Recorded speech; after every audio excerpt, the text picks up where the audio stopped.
Bonjour à tous, je suis ravi de vous retrouver pour cette nouvelle vidéo sur la chaîne Écouter pour être. Aujourd'hui, je voudrais vous parler du Reiki. J'ai intitulé cette vidéo « En finir avec les préjugés sur le Reiki » ou les a priori que certains d'entre vous pourraient avoir. On va essayer de voir à travers certaines informations et certaines connaissances qu'est-ce qu'en réalité le Reiki et comment lui redonner toutes ses lettres de noblesse. Et pour ça, on va devoir se plonger un petit peu dans l'histoire du Reiki afin de comprendre l'origine du Reiki et sa transformation notamment au cours du XXe siècle. Le but n'est pas de faire un cours sur le Reiki, mais plutôt d'essayer de le comprendre afin de mieux le valoriser et surtout, comme je l'ai dit, d'en finir avec tout ce qui peut être a priori ou préjugé sur cette méthode extraordinaire qui nous vient du Japon. Déjà, on peut se poser une question ensemble, sachant que le Reiki vient du Japon.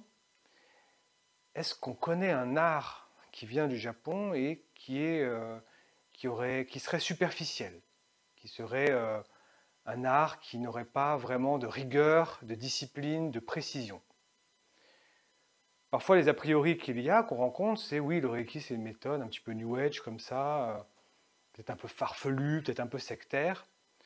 Déjà, quand on se pose la question, effectivement, d'où vient le Reiki, et que la réponse est du Japon, début du XXe siècle, hein, fin du XIXe, début du XXe siècle, avec Mikao Usui, le fondateur, en tout cas la personne qui a poursuivi la transmission de cette méthode, on peut se dire déjà, on a une méthode qui nous vient du Japon, et on sait que dans le Japon, il ne faut rien de manière superficielle, surtout à cette époque traditionnelle. Donc déjà, on a un premier élément de réponse. C'est qu'à l'origine, le Reiki est une méthode rigoureuse, un chemin intérieur, un chemin qui permet d'utiliser des méthodes énergétiques, une méthode énergétique pour aider son prochain et s'aider soi-même. Maintenant, on va comprendre pourquoi le Reiki a subi tant de transformations au cours de ce XXe siècle. Après la mort de Mikao Usui, donc vous pouvez retrouver sa vie sur la chaîne YouTube. Après sa mort en 1925, il va y avoir un disciple qui s'appelle Shijiro Hayashi, et Madame Takata, qui vont perpétuer, on va dire, la transmission du Reiki. Hayashi au Japon et Madame Takata, qui est hawaïenne, va rentrer du Japon à Hawaï et va poursuivre la transmission du Reiki, chacun respectivement dans son pays. Madame Takata, en fait, est à l'origine de la transmission du Reiki au niveau de l'Occident, au niveau international. Elle va transmettre avec toute la rigueur de la transmission, avec toute la discipline et la précision, comme je l'ai indiqué au début de la vidéo. Seulement, il va y apparaître un phénomène tout à fait humain bien souvent, c'est qu'elle va transmettre le Reiki à des personnes qui vont fonder leur propre centre de formation de Reiki. Et progressivement, on va voir que dans les années notamment 60, avec la période un petit peu hippie, les années 70, il va y avoir comme ça un essaimage du Reiki à travers toutes les États-Unis. C'est-à-dire qu'au départ, on a Mikao Usui, quelques disciples, chaque disciple formant des élèves, et certains de ces élèves, on va dire, créant leur propre centre de formation du Reiki. Et ça, c'est ni bien ni mal, c'est simplement un état de fait.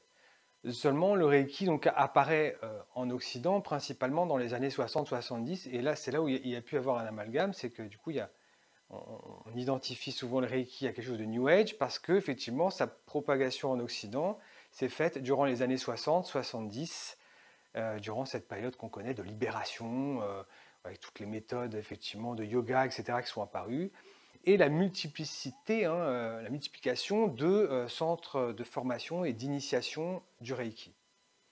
Si bien qu'à l'heure d'aujourd'hui, on se retrouve avec une grande quantité de formations de Reiki, et pour quelqu'un qui, de l'extérieur, essaye de comprendre, ça devient complexe, parce que c'est pas comme si vous preniez une formation en sophrologie, où voilà, il y a une formation en sophrologue, et quelques centres de formation qui se sont écartés de Caicedo, le fondateur.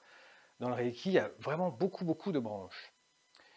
Et c'est là où on peut faire un amalgame parce qu'on ne comprend pas cette multiplicité et on va dire, cette effervescence de centres de formation et d'initiation Reiki. Alors, devant cet état de fait, le néophyte en Reiki peut se demander finalement quel centre de formation choisir, quel centre d'initiation en Reiki choisir.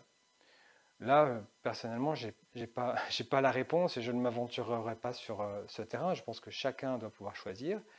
Chacun est apte à choisir quelle formation Reiki, sachant qu'elles ont toutes leur place, hein, mais que bien évidemment, chacun transmet à un niveau qui va dire qu'il a investi.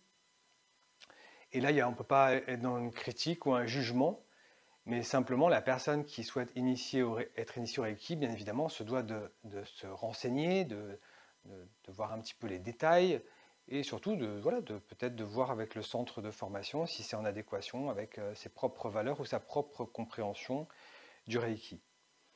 Dans tous les cas, le Reiki, on va dire à l'origine, créé par un japonais, Mikao Usui, transmis par un japonais, il ne faut pas ne jamais oublier que c'est un art. Et un art, dans tous les arts, vous voyez, on peut être d'un niveau médiocre ou un niveau virtuose. Si vous prenez par exemple un cuisinier, autant il peut y avoir un niveau de simplement savoir cuire des pâtes dans de l'eau chaude ou un niveau d'excellence d'un grand chef étoilé. C'est pas pour autant qu'on va dire que la cuisine est quelque chose de superficiel. On reconnaît les différents niveaux et on sait apprécier les différents niveaux. Et dans tout art, c'est pareil, quel qu'il soit. Le Reiki, malheureusement, a été perturbé par différentes peut-être idéologies, etc. Mais néanmoins, c'est très important de comprendre sa source, de comprendre d'où il vient, et de comprendre que quand on investit le Reiki, à mon sens, on se doit d'être vraiment dans le respect de cette origine, hein, de cette transmission d'origine, notamment par Mikao Usui. Pour ma part, pour vous expliquer un petit peu, moi j'ai été initié une première fois à l'âge de 21-22 ans par un maître Reiki.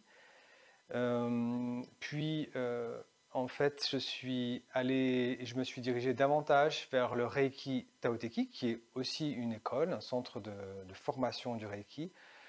Et à mon sens, j'y ai trouvé vraiment tout ce que je souhaitais en termes de tradition. Je viens au niveau de l'expérience, je fais beaucoup d'arts martiaux et j'aime cette rigueur hein, du Japon au niveau de l'aïkido, au niveau même d'arts martiaux chinois comme le kung-fu ou autres. Et voilà, j'ai trouvé en tout cas dans ce centre de formation qu'est le Reiki Taoteki tout ce que je cherchais au niveau de la rigueur, la bienveillance et de la construction, en fait, de la structure de formation qui en tout cas me correspondait. La formation du Reiki Taoteki a été impulsée par Idriss Lahore, donc, qui est relié à maître Wang Zhenhui. Et on sait que le Reiki a différentes sources, notamment le bouddhisme du Shenyen, le bouddhisme Tendai. Donc il y a vraiment des connaissances à approfondir pour comprendre la source du Reiki. Et si vous souhaitez faire une formation au Reiki, essayez d'aller voilà, là où vous sentez le mieux. Ça paraît évident, mais surtout lâchez les préjugés, lâchez les a priori, soyez certains que le Reiki, de manière originelle, est une méthode énergétique très structurée et qui demande vraiment un savoir-faire et un savoir-être vraiment de haut niveau. Voilà ce que ce que je voulais vous partager aujourd'hui. Je suis disponible pour répondre à si vous avez d'autres questions, que vous souhaitez d'autres informations. Je laisse tout ce qui est lien dessous cette vidéo et je serai ravi de vous retrouver une prochaine fois. Je vous souhaite une très belle fin de journée.